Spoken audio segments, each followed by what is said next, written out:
So it is very good to be back and doing these live talks. I mean, we've all been stuck behind screens for ages, and I think there's something very important about meeting in person, discussing issues that are important to each other.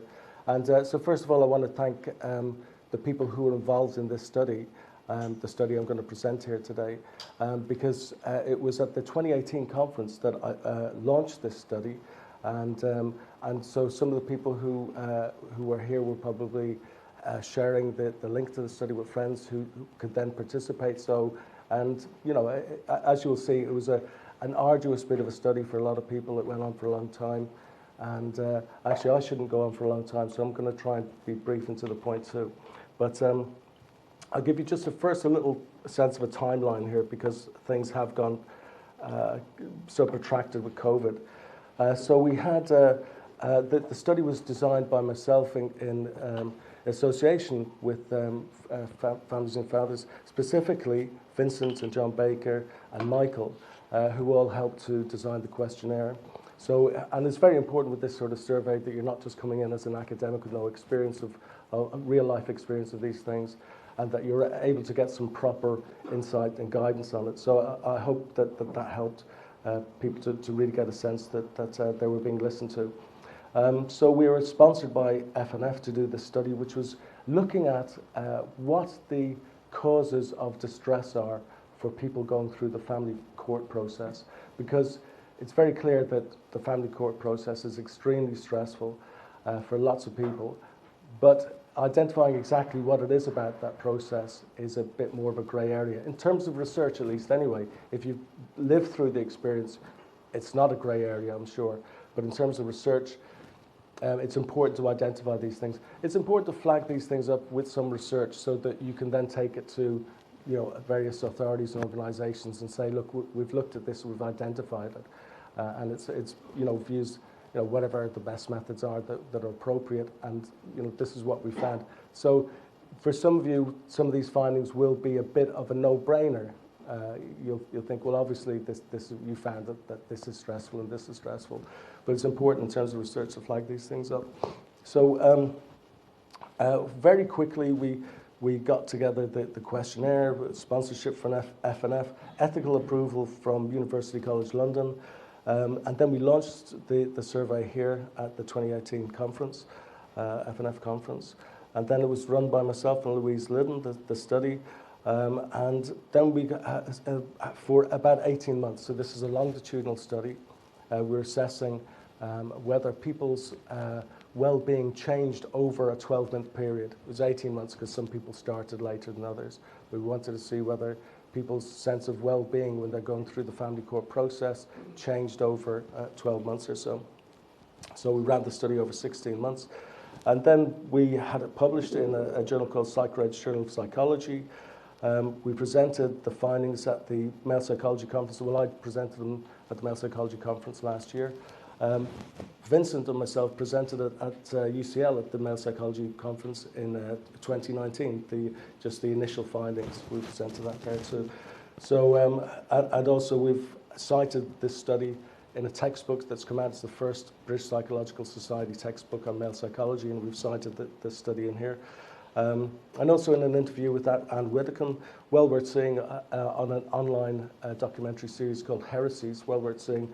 And also an excellent new book on, if you're interested in men's mental health, it's a new book by Professor Robert Whitley of McGill University in Canada, and he cites this study too. So this is just to give you some sort of sense of what's been going on since the last time, if you were here in 2018, what's been going on since then. And also some idea of the kind of dissemination that's been going on too, as far as the study goes. A little bit of background. I won't go into this too much because you've probably seen, you know, lots of people talk about the different stats related to distress around family breakdown.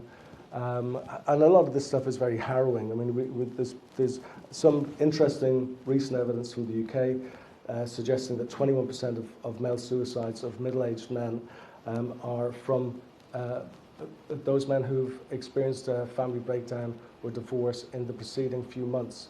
So, and although sometimes I'm probably going to fall into the habit of saying that such and such a stressful event causes suicide, it's such a complex sort of issue. It's never just one event. There's always lots of different things going on. But certainly, 21% of male suicides, according to this well-respected study, have been from men who've been through the family court process or been divorced or separated in the preceding few months. And we see similar sorts of things in different countries too. So in the US, about roughly, again, about 20% of male suicides are probably due to family breakdown or relationship issues of some kind. And some of the research in this area is, I think, necessarily a little bit vague about these things because, as I said, it's such a complex issue. There's so many variables involved. A recent large study found that men who go through divorce are about twice as likely than other men to die by suicide, and women women who go through divorce are at increased risk compared to other women of suicide, but not to the same degree as men are. And one thing that's known but not well researched is that loss of contact with one's children is one of the major stressful events associated with family breakdown. So our study aimed to identify the various stressful factors that are involved in family breakdown and the family court experience. We invited people into the study. The people were recruited through FnF, so we think it's almost exclusively some people who are members of FnF. So that would be some of the 10,000 or so people, so it's kind of quite a large sample. And they're invited to every 2 weeks fill out a very short questionnaire saying how they were feeling and in general, and also how their mental health was, how they felt about family court issues, whether they were having arguments about family court issues, and how stressful these sorts of things were. And the measure, the kind of main outcome measure that we were interested in was their positive mental outcome index, PMI score. And this is basically a measure of their mental well-being. And it looks at how happy somebody is, how confident they are, how in control they feel, how emotionally stable they feel, how motivated they feel, and how optimistic they are. And this is measured on a scale of 1 to 5. So, and the kinds of things we asked them about stress, we asked in the last 2 weeks, how stressful have any of the following been to you? So family court issues, arguments about family court issues, child access, mental health issues, physical health issues, work-related issues, relationship issues, substance abuse issues, and housing issues. And again, measured on a scale from 1 to 5. So what we're interested in is how much any of these lists of stressful life events were correlated with how positive their mental well-being was. So we had over the study, we recruited 29 men. In the end, there was a few people who had to be excluded. One man dropped out, so we ended up with 29 men. And in total, they reported about 400 different stressful experiences in total. And what we found, one of the key things we found was that the men's mental well-being scores were worryingly low on average across the study period. So I'll just show you a graph here, which this is, all these different dots are different scores representing their positive mental and positive mindset index. And so when you've got scores up here near 5, this is somebody who's very happy. And along this axis here, we have the date. So this is over the study period. So you can see, you can kind of track people and see whether whether they felt more or less okay over the study period. This line here is what you would expect the kind of average well-being score to be for men in the UK. And this dark heavy line is the cutoff below which the scores would be of concern to a psychologist. You might start worrying about somebody being depressed, slipping into to something clinical. And this line here represents the average score. It's a kind of quite a wide spread of scores over the study, but this line here represents the average score for the men across the study period. And what you can see is that this line here follows fairly closely this worrying sort of cutoff for clinical scoring. And it goes underneath it at one point. Another thing to be aware of too with this graph is that there are, even though we have a mean score that's along that concerning cutoff point, we have lots of different individual observations of men who are beneath that clinical cutoff point. So there's actually quite a large number of men here who are experiencing over a 12-month period with lots of stress, lots of different problems. And the question is then, what are these problems related to? So try not to look at all these different numbers. They get a bit intimidated. I'll just highlight the main ones here. So these are correlational scores, correlation coefficients, and these are probability values. You don't want to know about this stuff really. The key things here is that we had the highest levels of distress were associated with child access issues. And what we find is technically what is a strong correlation between the amount of stress that somebody had over child access issues and the impact on their overall mental well-being. And these kinds of complaints about child access issues happen on nearly 93% of times that men reported on their questionnaires. In other words, 9 out of 10 times when somebody responded in the questionnaire, they were complaining about child access issues. And when they were the degree of complaint about these issues was related to their mental well-being.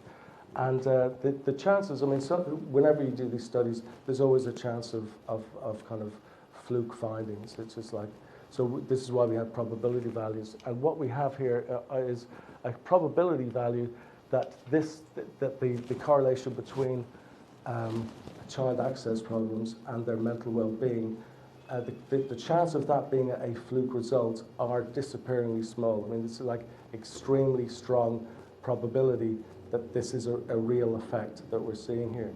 So this is, psychologists will appreciate this, and people who know about stats will appreciate that this is, although correlation doesn't prove causation, these are very strong correlations, very impressive probability values.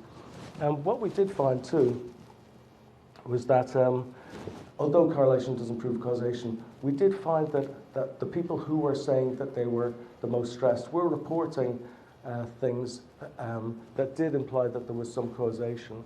So, for example, we had people, so like regarding family court issues, one man said he's constantly shocked by the bias in the family courts against men.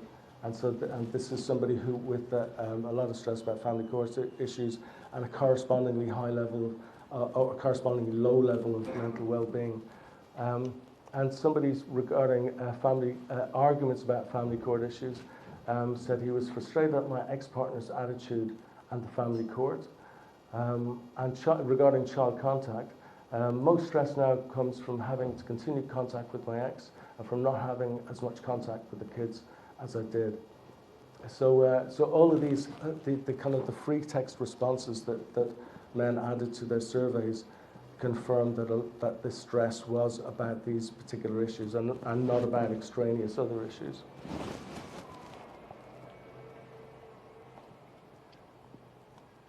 So just a little bit more about these scores. So I mentioned that we have that graph and there's lots of scores beneath the cutoff for clinical scoring. And that was roughly 45% of the scores in the study were in that category of concern. And this is about 4 times the rate that you would expect in the general population of men. So we have 4 times a higher risk of these borderline or clinical mental health issues.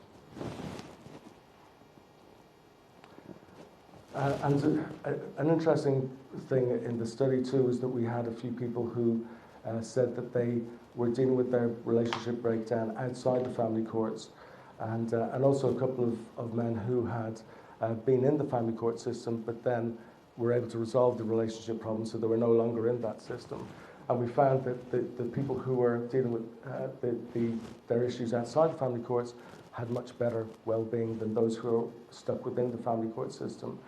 And these are only small numbers, so it's a little bit difficult to put too much on them. But also we found that the men who were able to leave the family court system, their well-being scores just shot up immediately. So, you know, we're seeing here kind of, you know, quite strong or increasingly strong evidence, or lots of circumstantial evidence that there's some amount of pressure from the family courts that's happening. So the implications are pretty obvious. I mean, you know, we should be rethinking what's happening with the family court system, because it appears to be putting a massive strain on the mental health of the men and women going through it. And I haven't mentioned about children and the family court processes. That's a whole other issue, and there's some research, very good research on that. But if we just focus on the men themselves, there's definitely issues that we need to address, or the family court system needs to address, or the government needs to address to the family court system. And thinking about next steps in terms of what you might do about these issues. This is a graph from our book, Perspectives on Male Psychology. And basically what it's saying is when you're looking at issues facing men, you shouldn't just look at them as being individual issues like depression, for example. If you're saying that the issue, like a man going through the family court might be feeling quite depressed, you shouldn't look at it just as a problem with depression that requires therapy. Although therapy will definitely help, and I would definitely recommend if you're depressed to seek therapy. We should also be looking at the other levels in which that issue exists. So, for example, you could look at the public policy level and say, well, what kind of policies are making these family courts so stressful? Do they need to be that stressful? Can we change policies and legislation to make the process less stressful? I mean, this is an extremely important question, I'd say, in terms of public health too. And also in terms of the way that men tend to want to deal with their mental health, from our research we've found that men tend to not necessarily want to talk about their feelings so much as fix the problem, like stop the thing, that whatever it is that's making them feel bad. And if we take that sort of approach, we kind of go with that, well, really, we're going to be more inclined to need to fix the family court system, really, so that it's just either less stressful. If it needs to be stressful for whatever reason, make sure that they have in place some way that men can deal with these stresses more effectively than is happening at the moment. Because it looks like at the moment, you know, a fifth of male suicides you know, are related to the family courts. I mean, that's or at least not necessarily the family courts, but like relationship breakdown, which often does involve the family courts. It's a really big issue. There's also the other issue here. You could say, like, in the community, our general concept of men. I think this is a problem here. Martin might mention this. We have Martin coined a phrase about male gender blindness relating to our tendency to not be as concerned about issues facing men as we are about issues facing women. And it's not that we want to care less about issues facing women, but we just tend to care a little bit less about issues that when they face men. So I think that's probably a kind of a general thing that we all tend to suffer from a little bit. It's quite ordinary. In terms of psychology, we'd call this a cognitive distortion. And it's a usual thing. No one has to feel too bad about it. But I think it's important to recognize when these sorts of cognitive distortions impact the way that we view the world, and impact how much we weigh as being serious or not issues that are happening. And it looks like this male gender blindness is something that's probably preventing us from seeing the issue as being as important as it actually is, and therefore not really doing anything about it. And I think this male gender blindness is something that can affect psychologists too. So I don't know if any of you have heard about the APA, the American Psychological Association's guidelines on therapy or working with men and boys. These have, in 2018, they brought in some new guidelines that basically had a kind of quite a negative view of masculinity, calling it traditional masculinity, saying that it was an aspect of patriarchy, and saying that things like competitiveness, all these sorts of things were toxic. Well, they didn't use the word toxic, but you can understand these things in terms of the general narrative about toxic masculinity. These things, I think, can be damaging, and we don't realize how damaging they can be. I think a lot of people, when they think about it, especially the effect that it might have on boys growing up, when they think about the kind of narrative about depicting men in negative ways, this should be quite concerning for us, and it's bound to have some influence on the way that judges see people and lawyers and solicitors see people, and how much sympathy anybody has for men facing these issues. But a little bit of good news, though, is that the APA have just modified their mission statement so that they've removed a lot of this negativity about masculinity from their mission statement. When I say the APA, it's the section of the APA that deals with men and masculinity has changed their mission statement. But this is a very important, I think, first step in maybe realizing that there is a problem in creating a kind of an environment where men are considered to be somehow by default toxic or undesirable in some sort of way. And so I think what that should tell us is that we should all have some hope of changing not just specific laws and specific issues, and not just helping individual men, but being able to on a wider scale, be able to change the way that men are viewed, so that we have more awareness, I think, and more sympathy for men and the kinds of things that cause them to have problems with their well-being and their mental health. So I think that's all, except for just to say, if you want to see this paper, it's free to download, and I presume these slides will be online, so people will be able to see that link. And just to thank again FnF, Martin, and Michael and John, and all the people who took part in the study too. The references are there, and so yes, thanks very much, everybody, and thanks for listening. Thanks for coming. Well ahead of schedule, John. And brilliantly delivered. So the study started in 2017, 2018. I've only joined this journey very lately in the last 18 months. And engaging in the groups that I have, I think the two big things that I see happening are the effect of the pandemic and the people suffering from isolation, and the consequences of that on substance abuse, and how men are failing to cope with the stress that they've felt.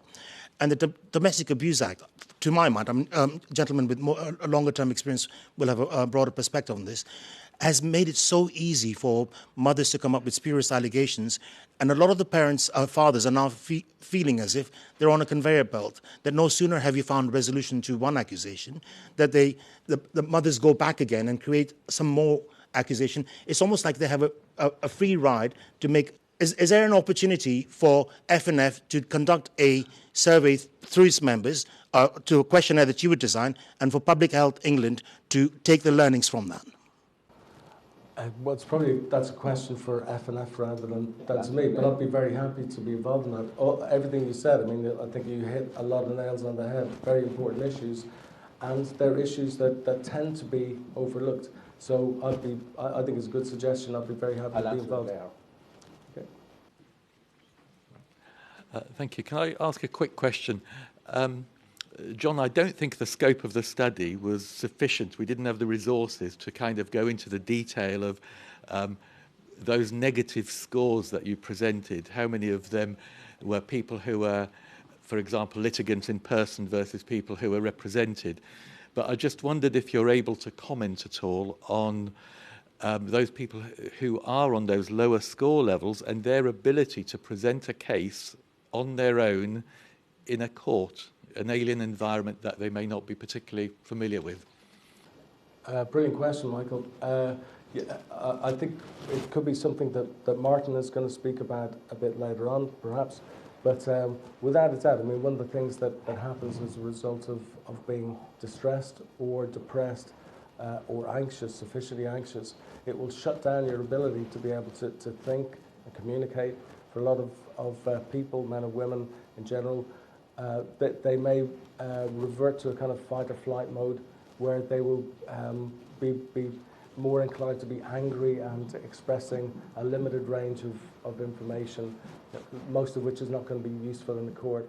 So so there's that fight or flight thing. The flight part will be people just wanting nothing to do with it, not able to cope with it at all. The substance abuse, absolutely. I mean, it's such a so much of this. You're looking at tips of icebergs, really. So, like when you see these data points there that are below that line, we're talking about people whose lives are impacted in so many different ways, and their ability to defend themselves or argue their case in court goes out the window. I personally, I wouldn't be able to do it, and I think it would take a huge amount for somebody to be able to successfully do that. Hello, thank you. One point in your slide that really resonated with me was fix the problem versus talking about feelings. And it seems to me, with the caveat that's in my 3-year experience of this, that generally women seem to get legal help and positive advice, whereas men seem to get seminars on how to understand what they've done wrong every time. How do we fix that? How do we fix that starting point that it's always what we've done wrong? Yeah, that's a really good point. One thing that we're doing, like Martin initiated a campaign for a male psychology section of the British Psychological Society, which we then managed to get after a few years of campaigning, established in 2018. Part of the remit of the male psychology section is to train counsellors to understand, for example, exactly as you said, men tend to want to fix the problem rather than talk about the feelings. Whereas, in general, again, these are kind of broad generalizations. In general, women will tend to want to talk about their feelings. So the psychology services are geared more towards a female way of dealing with issues. And I think as another thing, male gender blindness, again, Martin has something he's coined. I think we need to be educating psychologists and everybody else that there is a real issue around that, a real issue where we tend to do things like, and this is extending into something else called gamma bias, which maybe Martin will talk about too, where we tend to see, if there's an issue, we tend to see men as the perpetrators and women as the victims. And I think that general idea, I think, is quite pervasive too. Again, it's a cognitive distortion. No one should feel guilty about thinking that way. We all tend to think that way. I think the roots of this go quite deep. But I think we need to be educated to realise that actually we will tend to try and protect women more and try and hold men individually accountable for their things. And we need to resist the urge to think in that way, because it just means that loads of men are looking at suicide statistics, and that's the tip of the iceberg. The number of men whose lives will be ruined because they're substance abuse and ill health as a result of trying to deal with these issues by themselves without any real support. It's a massive issue. Yes, so it's a very good question. Thank you for your study and your book on male psychology as well. You showed that diagram of this study needing to change public policy. So, what change or what progress has been made so far? Because you said family courts need to be fixed, but I can't see that they're going to be fixed anytime soon. Yeah, so that's very true. I mean, so the bit that my specialist area is psychology course, so I'm more sensitive to what's happening, and that's where I'm focused on. And there are signs of changes and improvements there. As I said, the APA have changed their mission statement. So that's some little bit of progress that should, I mean, basically if the APA, if they're changing the way they look at masculinity, that ought to have a knock-on effect on lots of other psychology organisations around the world, and also lots of other organisations who tend to have similar sorts of views. So these sorts of views are negative about masculinity, seeing men's issues as being related to patriarchy rather than things like family court systems that are unfair. So hopefully there'll be knock-on effects in those sorts of ways. Yeah, in terms of the laws, I mean, that's something that maybe we'll cover a bit later, but I think that's extremely important that these things happen. But I would say that there is, you know, these things are part of a system. Like it's not just an individual thing, and it's not just a public policy thing. I mean, there's so much of this that needs to link together, and I think it sounds like a buzzword, but like changing the narrative around men, around masculinity. I'm not a big, as a psychologist, I don't think we need to talk about masculinity really that much anyway. But certainly the way that narrative around masculinity is used does have an impact on the way that men are viewed and men are treated and boys are raised, and of course how men are viewed in the courtroom too. So I think it's a whole package of things. But yeah, we do need people who are going to make some positive changes to the legal system, to the family court system too, without a doubt. Just to specifically address your question, as well as what John has said, we do use this study and some other studies and some empirical data that we have when we talk to people like CAFCAS, the judiciary and so on. What we're seeing is that at the top level, people understand that there are challenges with the family court system, particularly in CAFCAS. What we're not seeing is that being demonstrated further down the line. And so we're relying on them to instill that message through CAFCAS. We're trying to do our best as well. So we are using this information, trying to get it out and change the family court system. Good to know. Hi, John. Thank you very much for that. It was an excellent presentation. I have two questions, if you don't mind. The first relates to your profession and how widely accepted are some of these concepts, and whether within the profession you've noticed any support, what levels of support or resistance are there to having a more sympathetic or empathetic attitude towards men.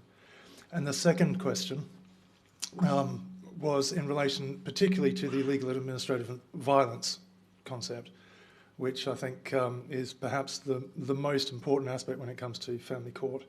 I'm not too sure if you're aware, but the CPS have issued their guidance for prosecutors saying that false allegations are rare. False allegations that there is a myth that there are false allegations in respect to the family court, and that this is false, and they have various strategies to combat this false myth, as they claim. And the only way that we can battle against that, as far as I can see, is having a solid evidence base concerning the concept of the legal and administrative aggression. And related to that first question is, how much support are you getting for, or how much resources might be available to centre on that issue and provide a solid evidence base to bring to the civil service? Very interesting questions. Take the last one first about resources. There's almost no resources. I mean, I would say no resources, but virtually nothing. What's the reception among psychology to the efforts made by people like myself and Martin Seeger? We have had resistance, and we have less of that. We have an increasing number of people who are, you know, nobody really wants to speak very openly about this because, you know, it's not good for your career, basically. Some people don't like it at all, basically, and so it can be an impediment to career progression. But some people what we find mostly is people who work as therapists, whether they're clinical psychologists or psychotherapists, counsellors, they really understand it. They can see that we're not, we don't have a political axe to grind. We're not ideological. We are psychologists. We're trying to use science. And we're trying to build an evidence base. We're trying to draw upon evidence that exists. We're not ideological. So, and loads of people get that, and they understand that things that sound, some people are put off when things sound like a bit sexist, like, oh, all women want to just talk about their feelings and all men just want to fix the problem. Of course, it's not as black and white like that, but actually, as a general sort of trend, that is true. These things are important. They're important in the way that you deal with your client. They could be very important in the success of your therapy. You know, there is some evidence. Kevin Wright's study a few years ago found that men and women tend to do equally well out of work-based place counselling, but in the longer term, women continue to do well, but men fall back to their baseline levels of dysfunction. And that's really important. That tells you that there's something about that counselling that worked for the women, didn't work for the men, and it's really important. I mean, you know, and what's happening with the lives of men, you could think about economic costings and things that you could do to investigate that. So, what was your second question?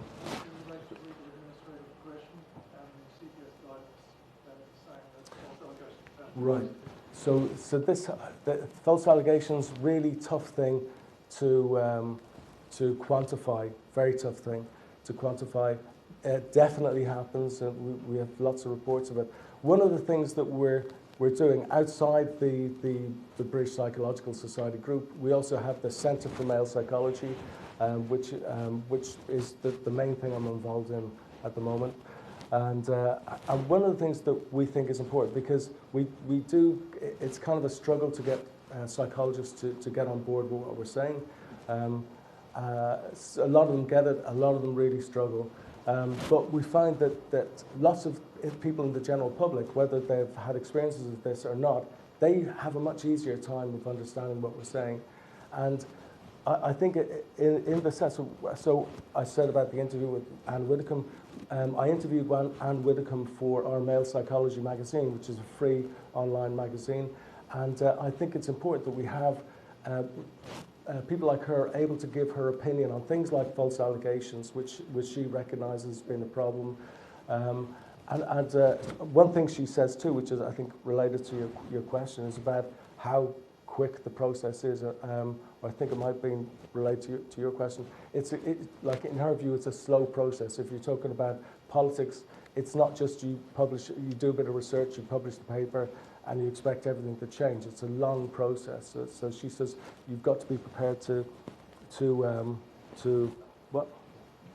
Oh, 5 minutes. Okay. So you've got to be prepared to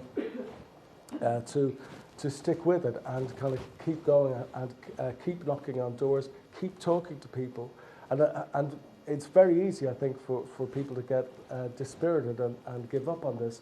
Very easy to. Like it took us. How many years did it take to campaign for the Male Psychology section?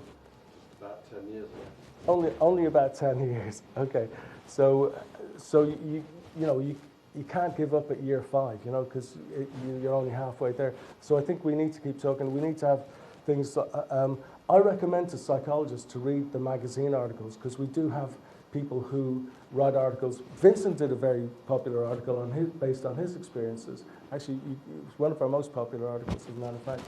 And I encourage therapists to read these articles so that they can understand what their male clients might be going through. So if their male client is saying something like, I feel a bit down because of issues about seeing my children, that the therapist knows really that there's some very serious stuff going on here, that this might really have an impact on their well-being. It might be much more serious than, say, the reason that he came to therapy in the first place. Like it might have come about workplace stress or something, but it might be really the family court and the family breakdown, child access stuff that's the key thing. So that's one really important thing, I think, is raising the general awareness and getting a conversation going and keeping it going. Anne Widdecombe was really clear on this. Like she was saying, like she's seen some progress being made by men's groups, but then it kind of fades away. We need to keep it going. May I ask you something really quickly? Well, thanks for your presentation and for the work you do. I think it's really, really important. I wanted to ask you something about public policy, and I would like to mention the Domestic Abuse Act that has just been put in place.